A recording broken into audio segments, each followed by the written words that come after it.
Welcome, seeker.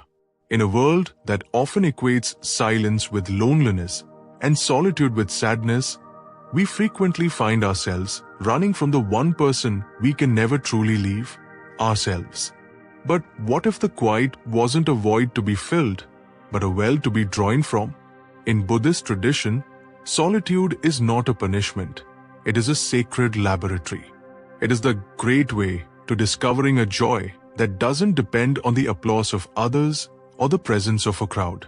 Today, we will explore the depths of finding joy alone, guided by the timeless wisdom of the Dharma. Let us walk this path together.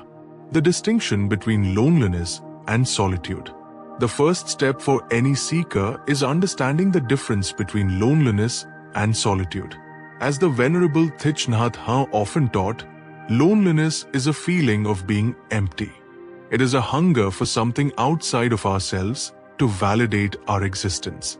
Solitude, however, is being full. In the Buddhist context, this is known as viveka, the practice of detachment. When we are alone, we aren't missing people, we are finding our own presence. True joy begins when we stop viewing our own company as a consolation prize and start seeing it as a destination. Taming the monkey mind through mindfulness. When we are alone, the monkey mind, that restless part of our consciousness, often becomes loudest. It brings up past regrets and future anxieties because there are no external distractions to drown them out.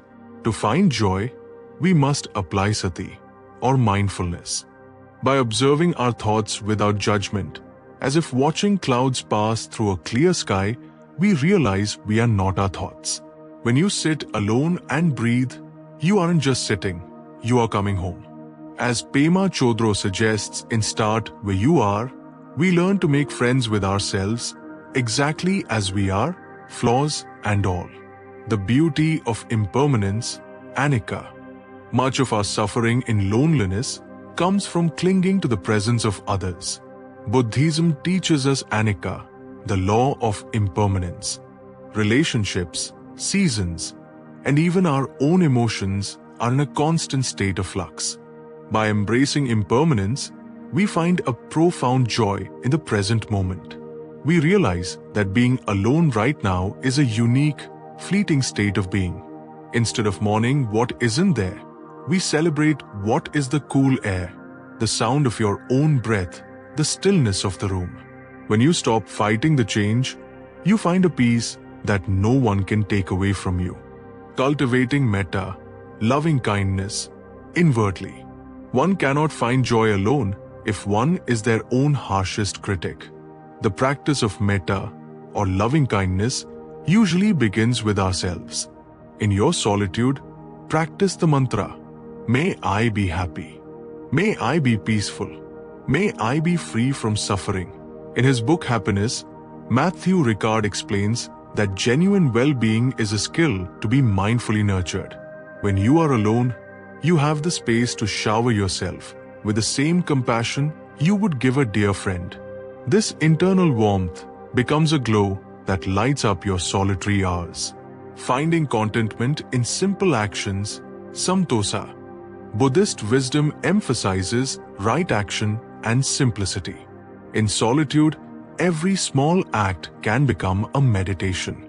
Washing a cup, reading a page, or simply walking across a room can be sources of immense joy if done with total presence. This is the art of samtosa contentment. When we are alone, we don't need more to be happy.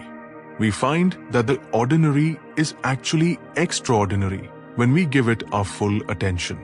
Joy isn't found in grand events. It's found in the quiet harmony of a life lived simply. Solitude as a gift to the world.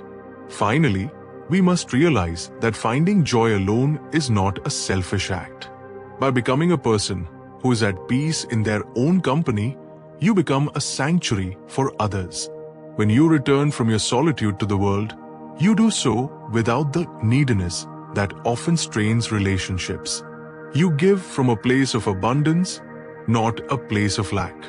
As the Dhammapda suggests, The one who has conquered themselves is greater than the one who has conquered 1,000 men in battle.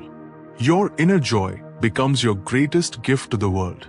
Thank you for joining me on this journey into the heart of solitude. If you are alone today, remember, you are in the company of a Buddha in the making. Peace is not something you find, it is something you become. If this guide helped you, please share it with another seeker. May you find the treasure that lies within your own silence. Namaste and go in peace.